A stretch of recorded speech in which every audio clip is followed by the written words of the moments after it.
శ్రీమాత్రే నమ. జయ గురు దత్తాత్రేయ నమ. ఈ వీడియోలో మనం ఏప్రిల్ 16వ తారీఖు నుంచి 30వ తారీఖు మధ్యలో జరగబోయే పక్ష ఫలితాలు కన్యా రాశి వారికి ఏ విధంగా ఉండబోతున్నాయి అని పరిశీలించినప్పుడు, మరి కన్యా రాశి వారికి ఈ పక్షంలో కుజగ్రహం ఒకటే 11వ స్థానంలో ఉంటూ జాతకుడి యొక్క అభివృద్ధికి కారణం అవుతుంది. ఇక ముఖ్యంగా రవి, వ్యయాధిపతిగా రవి అష్టమ స్థాన సంచారం వల్ల జాతకుడికి ఉద్యోగంలో అధికారుల వల్ల ఇబ్బందులు వచ్చే అవకాశం ఉంది.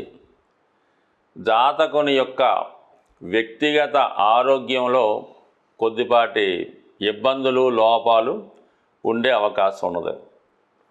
అలాగే కుటుంబ సభ్యులతో, ముఖ్యంగా తండ్రి గారితో, తండ్రి సమానమైనటువంటి వ్యక్తులతో విరోధాలు, విభేదాలు వచ్చే అవకాశం ఉన్నది.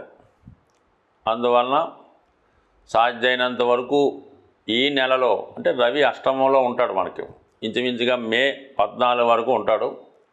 అప్పటి వరకు మీరు అధికారులతో, బంధువులతో చాలా సౌమ్యంగా ప్రవర్తించాలి.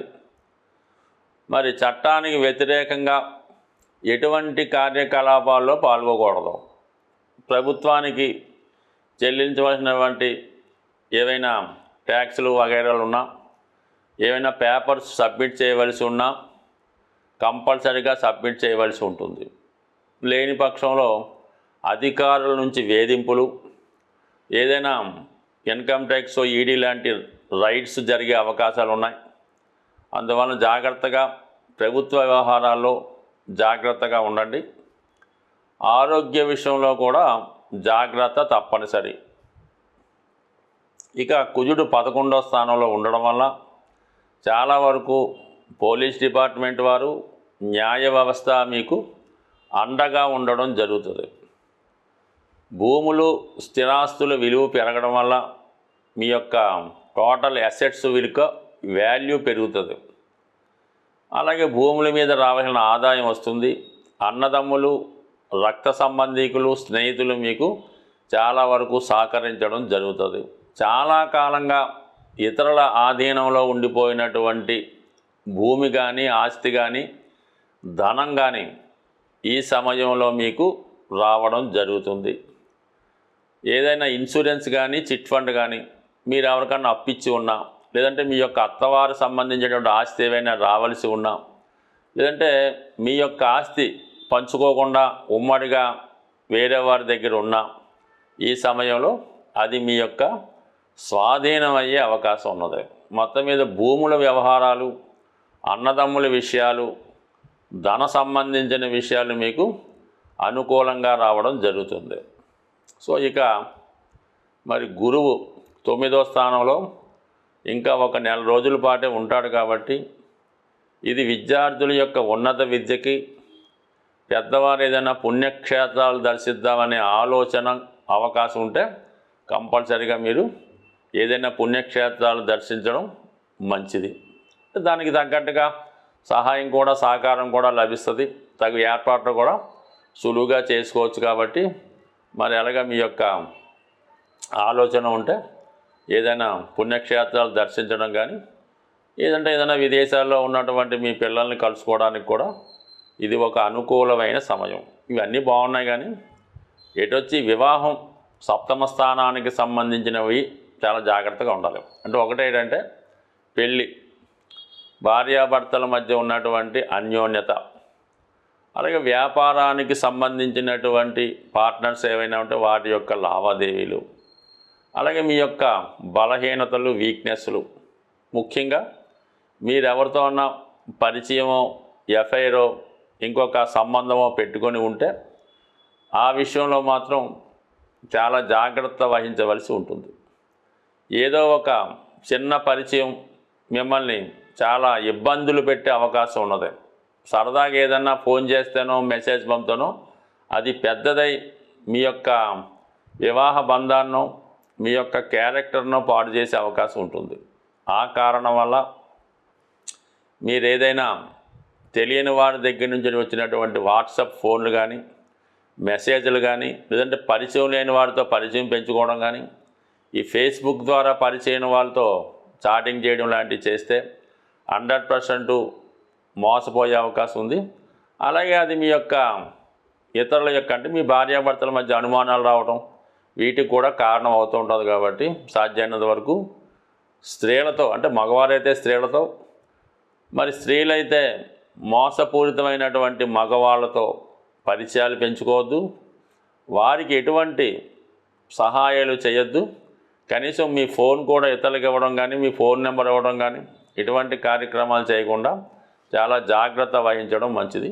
అలాగే పెళ్లి విషయంలో ఏదైనా వివాహం సంబంధం కుదిరితే 1-2 సార్లు వాళ్ళ బ్యాక్గ్రౌండ్ పరిశీలించవలసి ఉంటుంది. నిజంగా వాళ్ళు చెప్పిన ఇన్ఫర్మేషన్ కరెక్టా కాదా, మనకేమైనా ఫేక్గా ఏమైనా చెప్తున్నారా, ఇవన్నీ తెలుసుకొని మీరు వివాహ సంబంధం కుదుర్చుకుంటే మంచిది తప్ప తొందరపడితే మాత్రం జీవితాంతం బాధపడవలసి ఉంటుంది.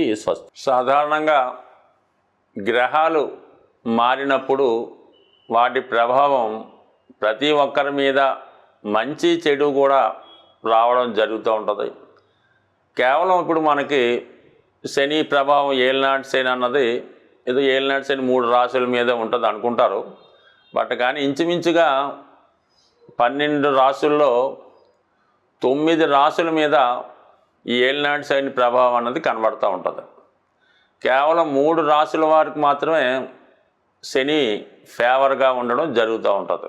మరి ఆ కారణం వల్ల ఇంచుమించుగా శని పెడుతున్నటువంటి ఇబ్బందుల నుంచి తప్పించుకోవాలన్నా, శని ఇచ్చినటువంటి మంచి ఫలితాలు మనం పొందాలన్నా కంపల్సరిగా శనికి మనం శాంతి చేయించుకోవాల్సి ఉంటుంది. అంటే శనికి శాంతి చేయించుకోవడం అంటే జపాలు చేయించడం, ఈ దానాలు చేయడం, దానివల్ల ఏమీ కూడా ప్రయోజనం అయితే ఉండదు.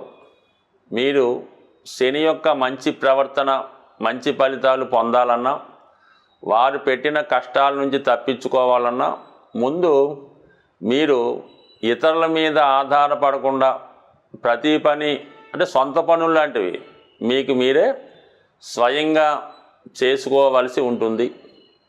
అలాగే ఏదైనా దగ్గరగా ఉన్నప్పుడు వాహనాలు అవి ఉపయోగించకుండా నడక మార్గం ద్వారా మీరు పనులు చేసుకోవడం, పొద్దున్నే వాకింగు ఎక్సర్సైజు చేయడం, దాని తర్వాత ముఖ్యంగా ఎటువంటి బలహీనతలకి లొంగకుండా ఉండడం, నెక్స్ట్ టైము వ్యసనాలకి దూరంగా ఉండాలి.